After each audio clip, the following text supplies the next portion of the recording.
And we are back. Yours truly, Diamond K, in here. Oh, wow. Isn't that amazing? Special guest in the building. Please introduce yourself. My name is Val Jenkins. From? Hug Don't Shoot. Okay, all right. Glad you could join us. Hug Don't Shoot. Let's not forget Thrive. Okay, be clear. So a lot of things I want to talk about and get into. What have you been up to, by the way? I've been very busy. Very, very busy. Finally got done with Hands Across Baltimore. All right. I was very satisfied with that. I think it was successful, but not successful enough for me. So there will be more Hands Across Baltimore, is what you're saying. We're going to do this again. I am thinking about it, but I doubt it. I'm thinking about it, but I doubt it. Mm-hmm. I'm on the fence. Mm-hmm. More, my body is more over to the not. And why is that? It's a lot of work into it. No doubt. I don't want to keep doing the same thing over and over again. I think I'm pretty creative to come up with other ideas than the same idea. The reason why I did it again was because of my health episode. And I tried to, prove a point to myself that I could do it again without my health failing. So that was the reason why I did this again. It was needed, but I was proving a point. As I proved a point with my health before and jumped out the plane, I had to prove a point. I kind of do things like that to prove points. Yeah. So crazy, don't it? Yes. So you mean your point has been proven, you don't need to prove it again. Is that what you're saying? Right. Gotcha. That don't mean I'm gonna stop with Baltimore. I'm gonna continue with Baltimore, but doing Hands Across Baltimore, I don't know. I'm not going to say I'm not going to do it. I'm not going to say that I will. But right now, I don't know. I'm not letting it go neither. I am going to send. I should have did it earlier, but I would have been dealing with Malachi funeral. Yeah. Rest in heaven, baby. Baby's still gone and still struggling. That's a whole nother story in itself. I've been dealing with Malachi, helping the family out, a family that I never met a day in my life before the vigil, and we have became so close after the vigil.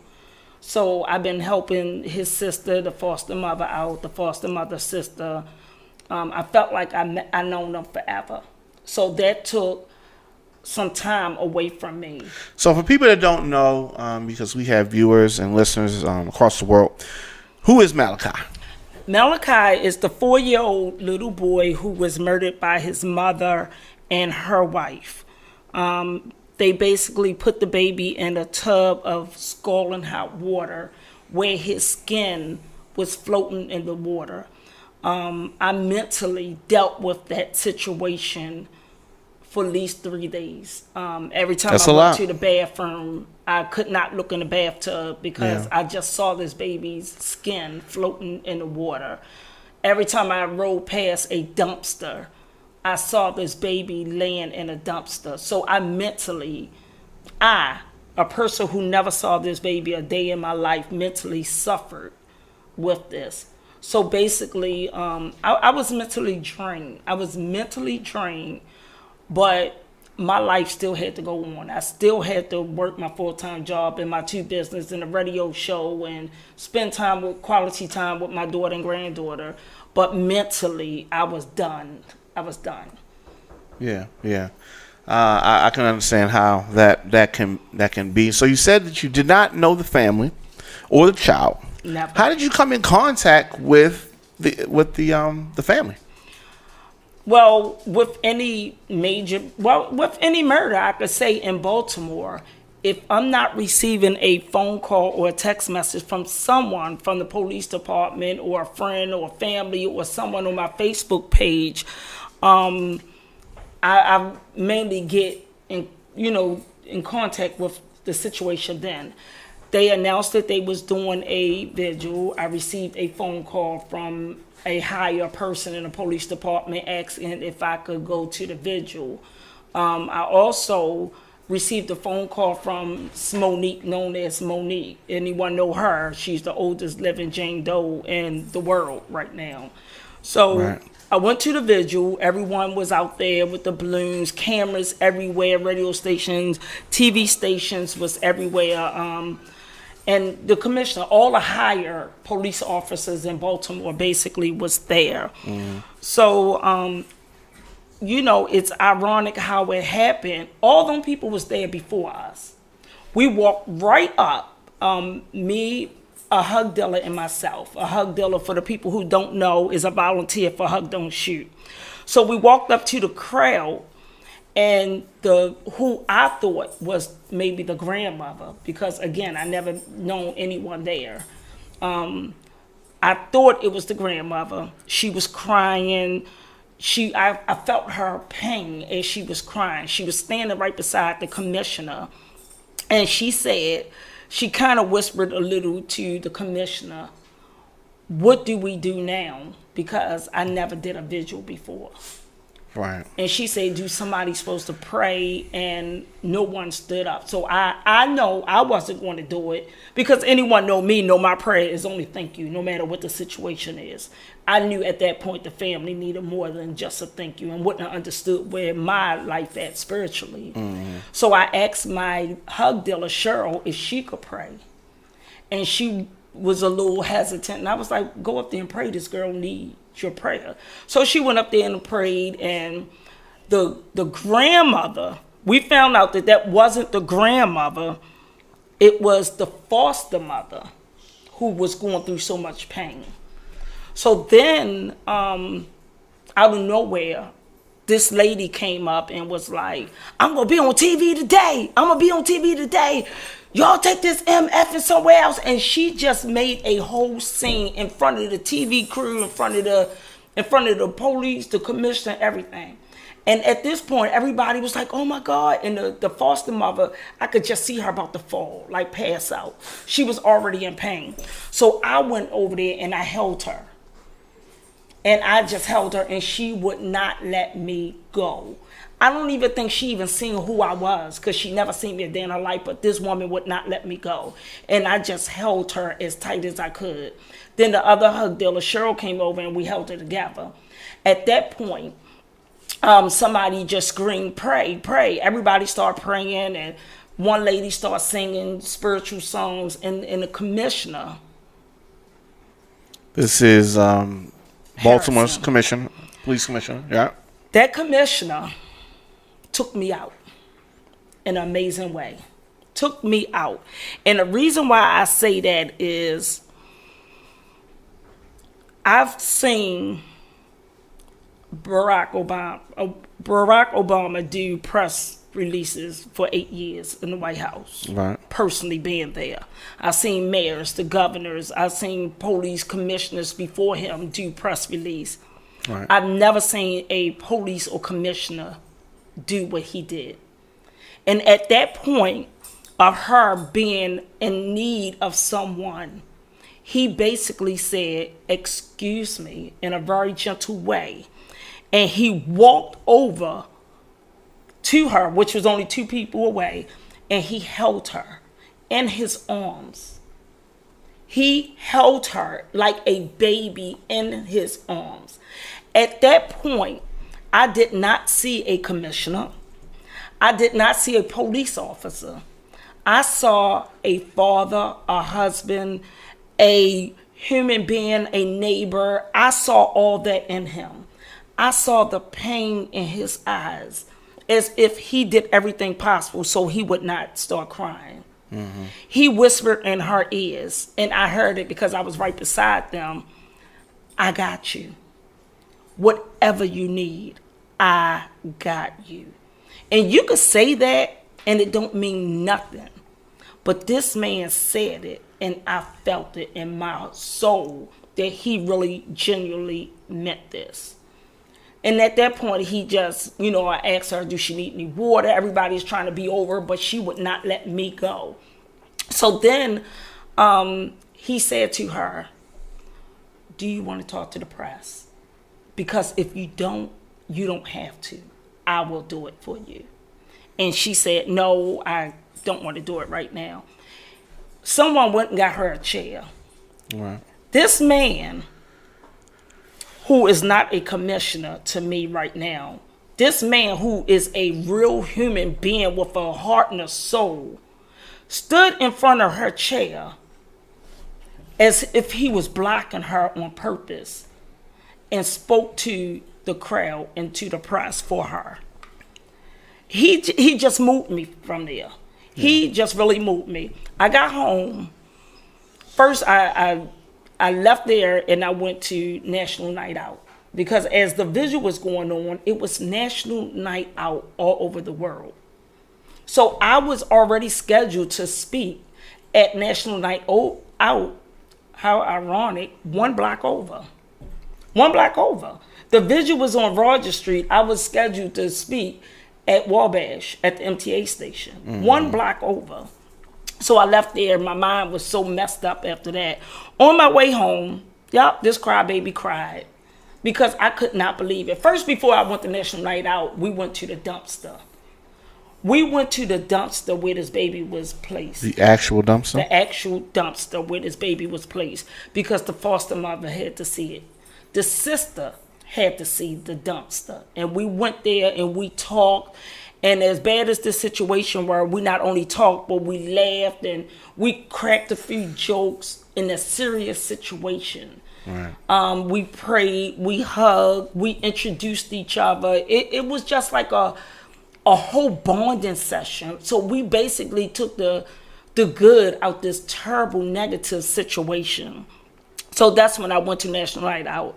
And on my way home, I cried because I could not believe what I experienced in a 2-hour period of time. Especially someone I never met a day in my life. Never seen a day in my life. Her face didn't look familiar. Nobody's face there looked familiar. And I got home and I sent the commissioner's wife a text message and said, your husband is going to change Baltimore. Strong words. You feel like that? Why? I felt like that from the day I met him.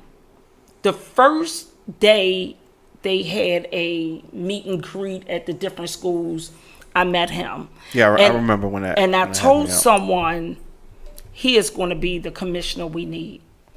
Again, I've seen these meetings happen over and over again.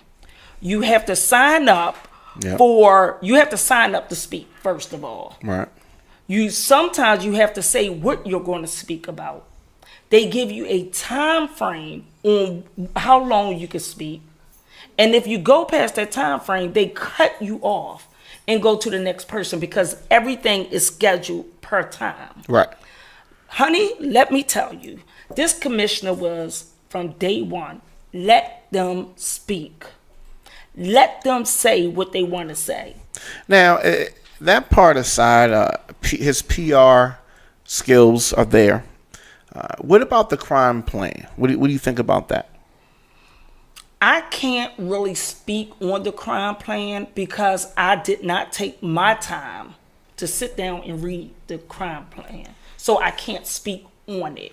Okay. I know regardless of his PR part, his personality, his attitude about the whole situation, he cannot do it alone. Absolutely. He cannot do it alone. 100%. And I say that before 100%. He got here. When he got here, people didn't want him here. Yeah, I felt that they should have promoted from within. I wanted to see someone from here to get the position.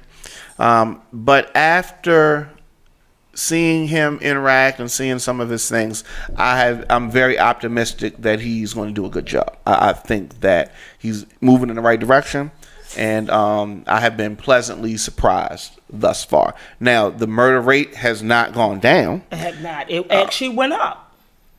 But I think that I'm willing to give more time. And, changing the person, that's not in itself going to just lower the murder rate. Right. So a lot of people think, okay, new commissioner, murder rate got to go down, or else it's a failure. And that is deeper than that.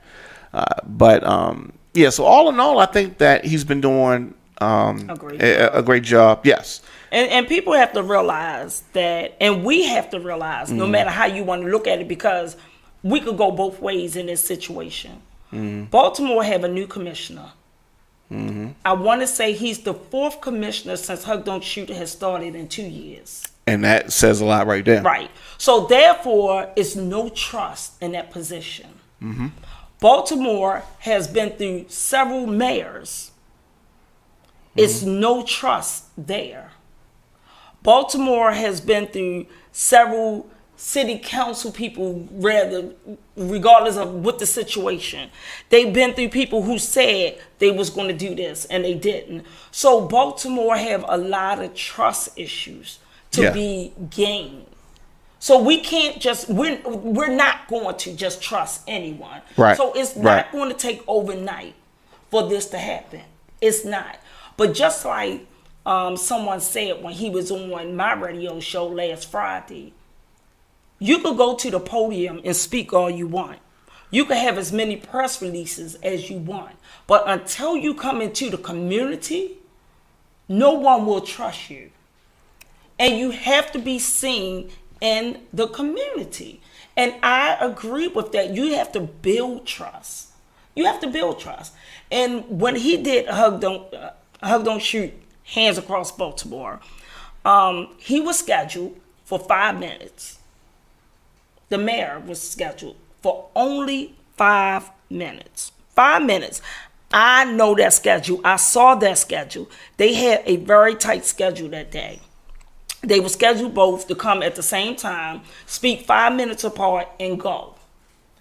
They stayed. You saw yourself that they not only stayed, they was cracking jokes during press release. Most of the jokes was on me. Yeah, they was cracking jokes. They went down on North Avenue, and they were waving and laughing and joking, and the mayor even ran down the hill instead of walking down the steps.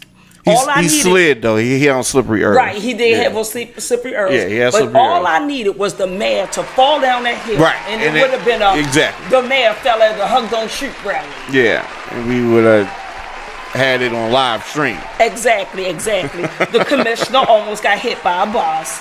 Yeah. But all of it was all in fun. We had so much fun out there, but I think they had more fun than most of the people out there.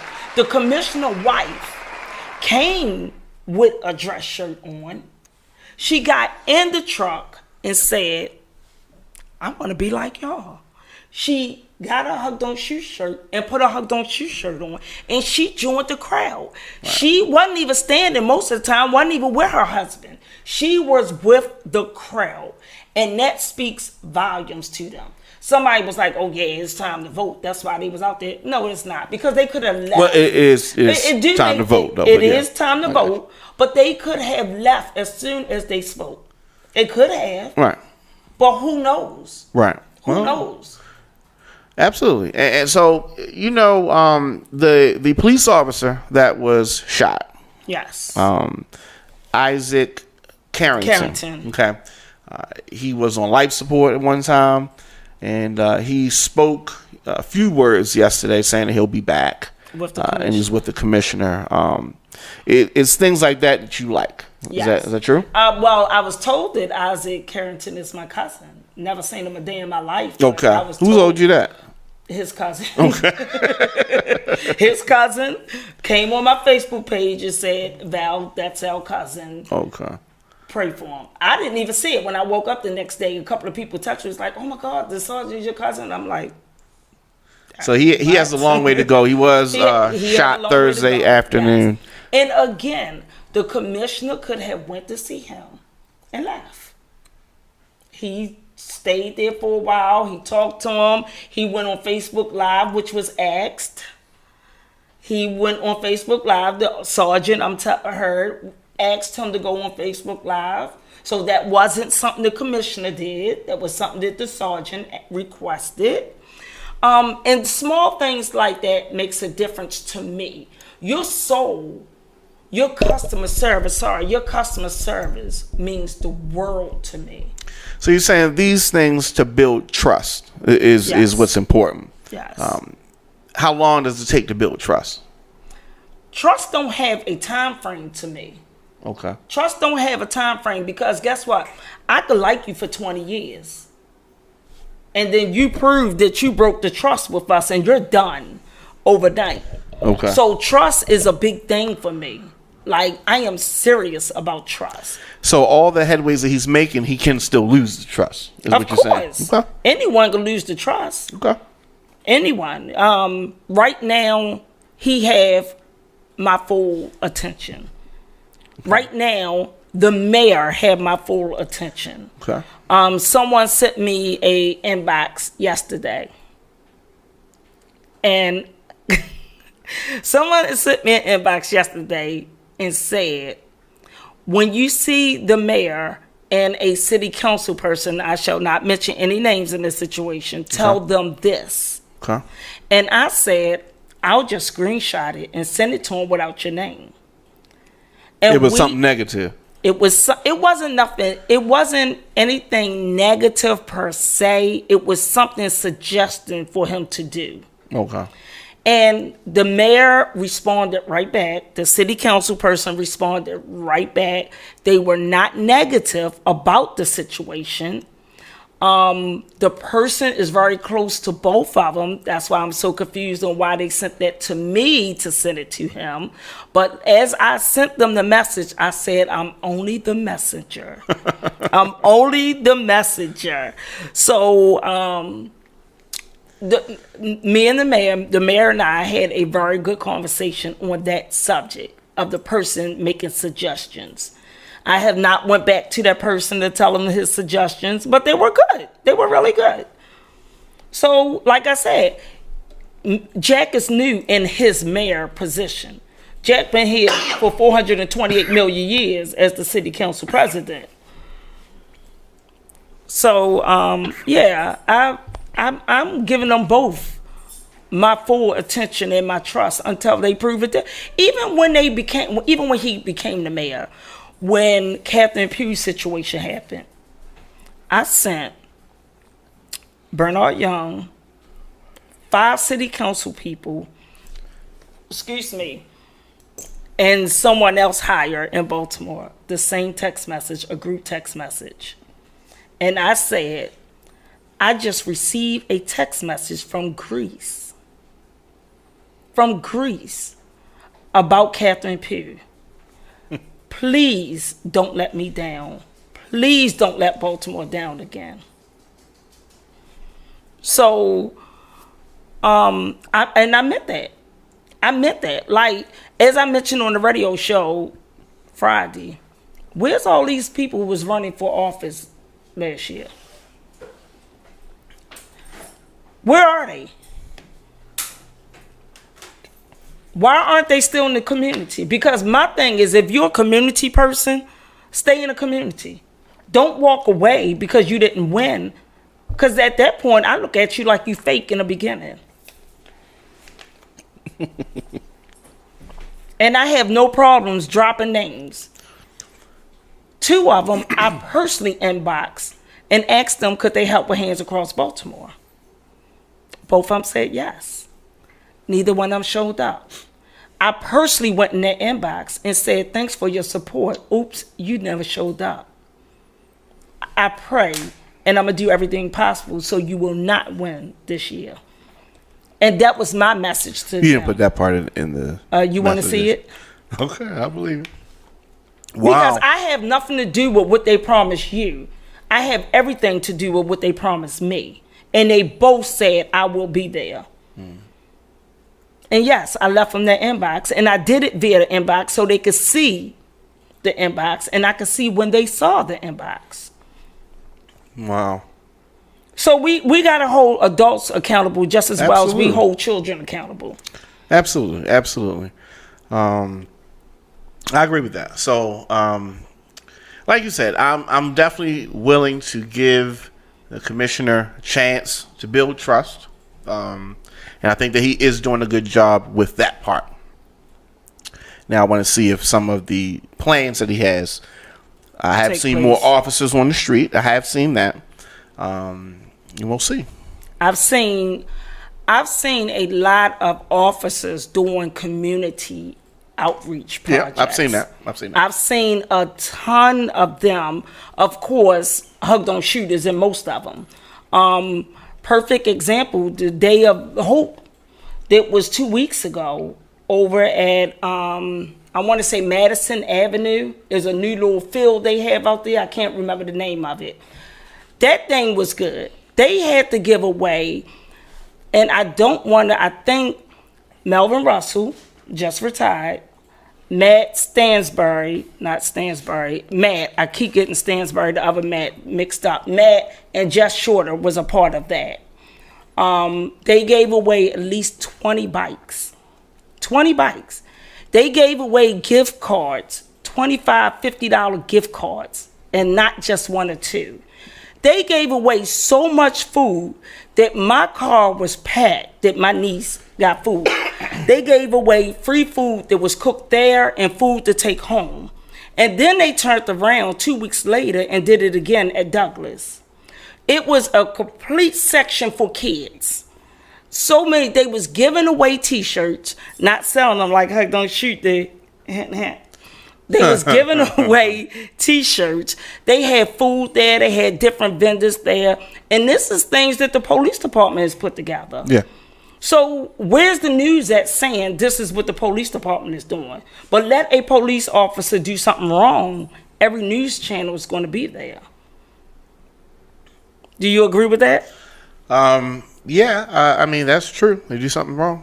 They've done a lot wrong, and it's been a lot of news coverage. Right, and we have a lot. They have to build up the trust. Yeah, yeah, but and I don't disagree with that. I don't disagree with that at all. What's next for Hug Don't Shoot? Saturday, for us or who we collaborating with. Y'all. Right now, I don't know. Right now, I needed a whole break from Hands Across Baltimore. That's fair. I am good, as you see. I am still out in the community every single day since Hands Across Baltimore. I've been out in the community even stronger because people are requesting me now that they've seen Hands Across Baltimore go the way it went. As far as my hug dealers, I try not to ask them to go to anything. One hug dealer went to the BG&E baseball tournament with me yesterday because that was a lot of work. That was a lot of work I asked them to do with their Hands Across Baltimore. That was a ton of work considering I don't have a penny to pay these people. So it was a whole lot of work. It was a whole lot of time. It was a whole lot of effort. It was a whole lot of energy, mental and physical energy. So as far as what we're going to do right now, I don't know. Because as of today, Hug Don't Shoot had $52 in our account. Okay. So as far as anything with paying for something, we won't be doing anything right now. and I'm good with that. You know, it's funny because I feel like this the devil advocate right now because I keep saying I'm so frustrated and tired of all the murders and all this stuff that's happening as hard as I'm working for free. And I always say, when that money run out that I have in that account, I'm closing down Hug Don't Shoot. And every time that money run out, here comes some more money. And I'm like, look, God, now you're going to stay out my personal business. So now we have $52 in the account, but I just won another award from the Discovery Channel. So Hug Don't Shoot will be on the Discovery Channel. They didn't say what time or what date or whatever. So that was another award. So I don't know. Who knows? I love helping people. I would never stop helping people, but just a different platform of helping people because it's draining. It's draining. I have 2 board members who can't go in the community because of their full-time job. They could go in the community but can't go in the community because of their full-time job. Okay. I have a board member who is running Hug Don't Shoot in North Carolina. I have a board member who's working on Hug Don't Shoot in Waco, Texas. That's 4 board members. In different places. So I'm here basically in these streets alone. In these streets? In these streets. I mean, I have hug dealers that come out, but basically I'm in these streets alone. You get 1 to 2 hug dealers. And the problem is, every time, never fails. I could just write this script down. Someone get murdered, I receive a phone call or inbox. Hey Val, I've been watching Hug Don't Shoot, and I'm so proud of you and your achievements and everything, and I'm gonna do everything possible so I could go out there and help. I'm gonna buy a t-shirt because I know y'all run it by y'all t-shirts and y'all hat sales, and I'm gonna do that. Val, my daughter just died or just got killed. Is there any way the Hug dealers could come over and support us? Yes. And I asked, it's a whole script. What was that? What was that? That means you're doing your thing. Oh, that scared me. I was like, so then I'll ask the same question. Was your loved one, whoever they said, in the streets? Well, unfortunately, I cannot attend the funeral or the house. Can y'all stop?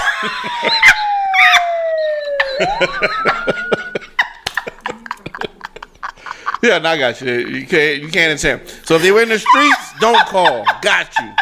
I got you. I wasn't ready. I'll be ready for any little noise to come up now. If it was in the streets, don't call you. Because I'm not jeopardizing my life and my Hug dealer's life. I'm not. Now, what if they, have a lot of, like... Money don't move me. Okay. I'm running this organization broke. Money never moved me. Yeah, y'all keep I said I was going to be ready for the next sound, but I wasn't. I was like... Kenny said, thank you for all you do for Baltimore. Thank you, Kenny. Who's that? Kenny Ebron, isn't it? I knew it had to be Kenny. That man is amazing. Yeah. He is amazing. Kenny, I'm going to put you on the spot real quick. Is he still on there? I'm going to put him on blast real quick. Kenny is so passionate in what he do that he push people away. And when I tell Kenny, you doing too much, Kenny? No, he's not doing too much. He's passionate with what he do. And it's just people can't handle it. People can't handle his aggressiveness on I'm not stopping until it's fixed. Right. That's who Kenny is. Damn it, stop it! That was for Kenny. That was for Kenny. Kenny is so passionate in what he do. Shout out to Kenny. How can people support the movement of Hug Don't Shoot? They could share a button. They could purchase a t-shirt, which we call a uniform. We ask you not to go out to say you will Hug Don't Shoot without a uniform, because anyone can hug. It's as simple as saying a hug. But your uniform, once you have the shirt on, you register. And if you're going out without me or a board member, we ask you to just tell us, I'm going to the Diamond Show. I'm going to the Diamond Community Center. I'm going, just to let us aware, because anyone can buy a shirt. Right. So we can know. Gotcha. Anybody can buy a shirt. So we could be aware of who going out. And not only that, even though we basically on the board stopped counting how many events we done in 2 years at 428. Diamond was 428. Your favorite number, right? Yes, we stopped counting officially at 428 events in 2 years. But in reality, we at 532 events. So if you're going out, then we know that's another event. Right. So it makes a big difference. So you could go to Hug Don't Shoot website, www.hugdon'tshoot.org, or you could go to the Facebook, Instagram pages, Hug Don't Shoot. Wait a minute, let me give a shout out to this lady right here, Miss Pat. I met Miss Pat at Brown funeral. Oh gosh, my God. The guy that got shot, the good guy in the community, Jesus Christ, how you forget the person's name that just got killed 2 months ago? Yes. Okay. I met her at his funeral, and this lady said to me, I am here for you. I'm in charge of all the motorcycles all over the place, and I am here for you. And she was there for me. Right. She most definitely was there. Let me tell you, she was there for me, and our time frame of meeting was so short that she was standing beside me the whole time at Hands Across Baltimore and kept on saying, "Where's Val?" Because she ain't know who I was. We only met that about 5 minutes at the most. But she was still there for us. Thanks, Miss Pat. We need more people like you out Did she find you at Hug? She did. She did. I was even ducking her out because she was like, she was going to get everybody. She was going to get the commissioner. Miss Pat is the reason why the commissioner almost got hit by the bus. I'm saying it on live. Okay. She was doing too much. No, she was just trying to get him on his live, and he was trying to get on the live, and he stepped out in the street, and the bus almost went poop. Yeah, he's from New Orleans, so maybe he didn't know. It was all in fun. He had so much fun. He was laughing so hard at the whole situation. Very good. Real quick, plug your radio show. Friday Night Live radio show. This man right here is powerful because he have his own radio show. That's true. But he... Strong. No, go ahead. Worldwide Flavor Network. Yeah. I'm over you, okay? Friday Night Live radio from every Friday, 7 to 8 p.m. Don't forget to go to the Thrive website, valjenkins.le-vel.com. Right. That weight loss, that energy, that mental clarity.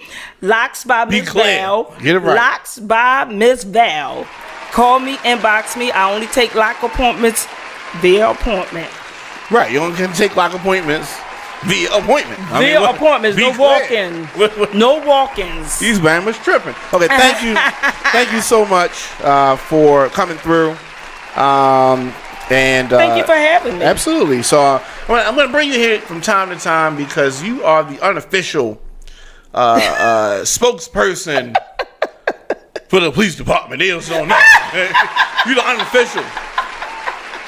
Somebody else told me. Right, you're the unofficial one. But if you notice on my page, I try to promote a police officer every week or every other day. Because it's a lot of work. Some people I know promote rappers. You promote police officers. She's like, look at this right here. You see these officers playing ball with these kids? What the fuck is wrong with y'all? Y'all need to support these officers. Because it's a lot of work out there. And I'm not a police officer. And I know so perfect example. I'm at the snowball stand, right? Okay. Security Boulevard. Okay. Shout out to Rodney with his snowball stand. We're supposed Security to end Boulevard. when the applause went up. But it's okay. It's okay. We can bring it back. This lady who was about 4 people in front of me turned around, looked me up and down, looked at my hat, looked at the Hug Don't Shoot shirt, and asked the man behind her, not me, but the man behind her. So you think the sergeant was set up? You think he was into something? And I said, at first I just like, hush it down. Then she turned right back around, looked at me up and down, and said it again. And I said, no, he was not set up. Right. Well, that's what them people saying on Facebook, saying negative stuff. I said, but you at the snowball stand saying negative stuff. Oh, she was working there or she was getting a snowball? No, she was just getting a snowball. Oh, yeah. She probably one of them egg custard girls. Don't do that. That's the only kind I eat. All right, we don't, conspiracy theories is everywhere. So, what can you say? Where's the button at for that to sound? I don't know. But we got to go. I really appreciate you I need to learn how to work them buttons. I'll teach you. I really appreciate you. Again, it is hugdon'tshoot.org. Hugdon'tshoot.org. .org. That means you're official when you're .org. Do it? Yeah. No, but yeah. All right, we gotta go. Thank you. We're gonna talk real soon. Okay. All right. Stay tuned. The wrap up is next.